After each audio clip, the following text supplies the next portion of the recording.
Hello world, welcome back to Cybercrete, and today in this video we are going to see how we can easily convert a Python file into an executable file. And we are also going to see what are the use cases of it and how secure is it. So with that said, let's get this video started.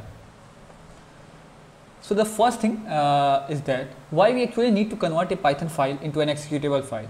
There can be several reasons for that. First of all, you don't want the source code that you have written, that is super secret code, to be read by anyone that you are going to share the code with. So let us suppose you have written a code that can basically hack NASA and you want to send to your friend just the program. You don't want him to know the logic, because the logic is just simply if else statement and just changing something or anything like that. But you don't want your friend to know the logic, but you want to share your code to do so off. So you can basically convert that Python file into an executable file and send it to him.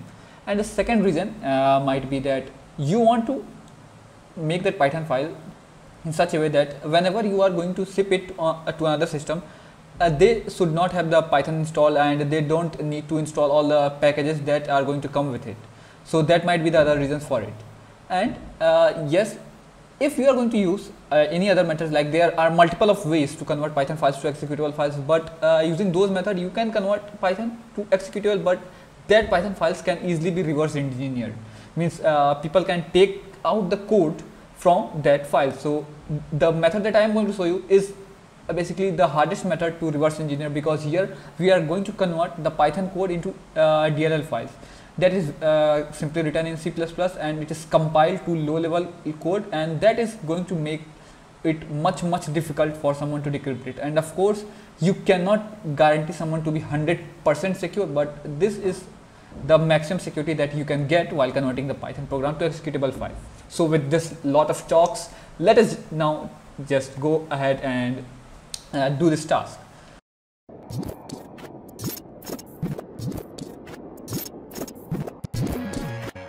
Okay, so now I am here onto my Mac system, but this is going to work only on Windows, so I will just open up my Windows using the Parallels. So here, as you can see, this is the Windows operating system up and running, and here is my code.py file that we are going to convert it into executable file. And here you can see that, let me just open with Notepad. You can simply see that it is just a basic tkinter app. So first of all, we are going to see a very basic app that just requires single file, and then we will also show you how you can convert if you have bunch of files with images with it, and how to compile those things into a software. So first of all, let's check if this code is working or not. So I will just right click, open the terminal here, and I'm just going to run this code by writing Python and code.py. So here you can see I am a cool app, and this is just a simple hello world app with nothing much in it. But the main task here is not to show a beautiful app, but to show you how to create it as an executable file. So for that, what you need to do, first of all, need to open up the Windows terminal here, and you need to install one Python package. So make sure that you have Python installed and pip installed. And if you are going to convert Python program to executable file, I'm pretty sure that you know how to install Python and pip. So with that out of mind, let's just start to install those applications. So you have to write pip install, and the package name that we are going to install is cx_freeze. So for me, it is going to simply say requirement already satisfied, because I already have installed it, but for you it is going to make it install. And once that is done, here comes the most interesting and most important part. You need to close up the terminal and just open up any search engine and just search for cx_freeze, and this is going to simply land you to their documentation page. So you have to make sure that you are going to their documentation page, not to this Python.py organization page. This is the documentation URL, csfreeze.readdocs.in. So it will just simply come, and there you have to browse to installation, and here you can see how you can install the things. Other requirements are also there, but here we are interested in this. Okay, so here we are interested in this as setup script. So in setup script, you are going to see this bunch of line of code. So this code, we are going to use it to create an executable file. So what I am going to do, I am simply going to copy it. I am going to just go here and create a new just text file, and you have to name this file as setup.py. So it will be setup.txt. You have to just remove this .txt and name it as py. Yes, I want to change it, and now you have a setup.py file. You have to simply open up this file. You open up the file, you simply need to paste the code that you copied from the internet, and here comes the important part. In this code you need to make some changes. So here you see the program files that we need to convert into an executable, or the main file is code.py. So code.py is here, so you need to rename it to code.py, because here we need to provide the name of the file that we need to convert it into executable one. So code.py is the file name that I want to convert to executable, and that is why you have to make sure both of the files are in same folder. And once that is done, you also need to change this exclude line, because we don't need to exclude. We are making a Tkinter app and it is saying to exclude Tkinter. That is of course not going to happen. This will throw some error when we are opening the code, so we are simply going to remove this, and rest of the code should remain the same. And the things that you can make changes are this: name. Of course you can name your app whatever you want, like simple underscore app, like this, and my application. So whatever name you want to give, you can simply give it. That is completely up to you. Next step is to save the code. So you have saved it.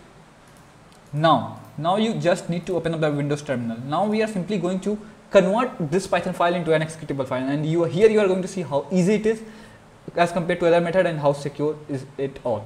So if you go to the documentation website, here also it gives you how you can simply convert it into an executable as well as in an MSI, but for now we are simply going to convert it into an executable.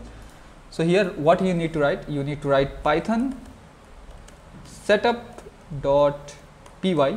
So setup.py is a py file. Then we have to write build, build. So this is going to convert our code into executable. So here you can see running build, running executable, and this is going to take time, as it is simply dependent on how big is your program. So it is very simple code, so it will just take like 10 to 20 seconds. Let's see. Of course it is done, and here you see this build folder. Inside this build folder lives our executable file. So we will simply open this build here, and here you are going to see all of the executable file that you need to run this code, and you can simply zip this code with all these folders. Remember, it is not dependent on a single executable file. It needs all these DLL files as well as this lib folder to run.